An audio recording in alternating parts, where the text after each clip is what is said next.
Good day, everyone. I am Alim, and my assigned topic is about characteristic of a contract of partnership. The contract of partnership is first, it is consensual. It is perfected by a mere consent. Because it is perfected by mere consent, that is upon the express or implied agreement of two or more persons. There is an exemption to mere consent. First is contribution of real property. There should be a public instrument and inventory. Second is contract falls under statute of fraud. It must be in writing.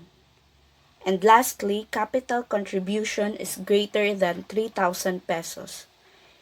It should be also in writing and registered in SEC, or SEC means Securities and Exchange Commission. Next characteristic is nominate. A partnership should have a name because it has a special name or designation in our law. Third is bilateral. Multiplicity of partners is involved because it is entered by two or more persons and the rights and obligations arising therefrom are always reciprocal. Fourth is onerous.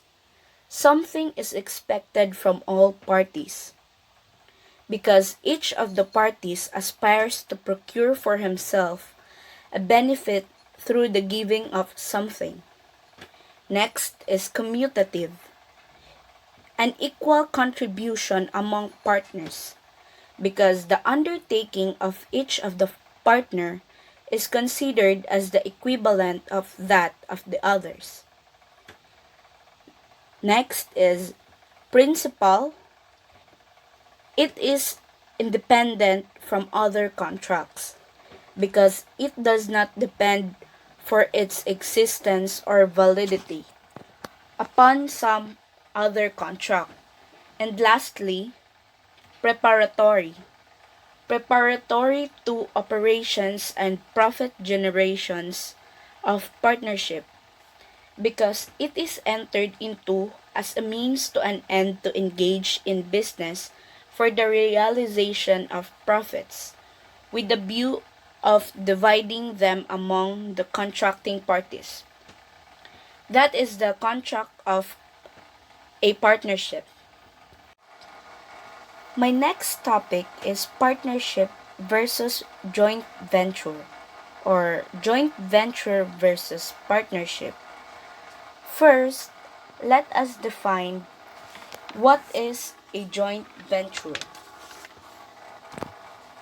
A joint venture is an association of two or more persons based on written or oral contract who combine their assets, property, knowledge, skills, experience, time, or other resources in pursuit of a particular project, while a partnership, according to Article 1767 of the Partnership Law, by the contract of partnership, two or more persons bind themselves to contribute money, property, or industry to a common fund with the intention of dividing the profits among themselves. A joint venture is a joint venture and a partnership are both has the same elements. Both is formed out of interest in the business of sharing of profits and losses. A joint venture is a form of partnership, and also joint venture is governed by the law on partnership. The rights and liabilities of joint ventures are governed by the principles applicable to partnership. So, joint venture is very similar to a partnership. That's all. Thank you.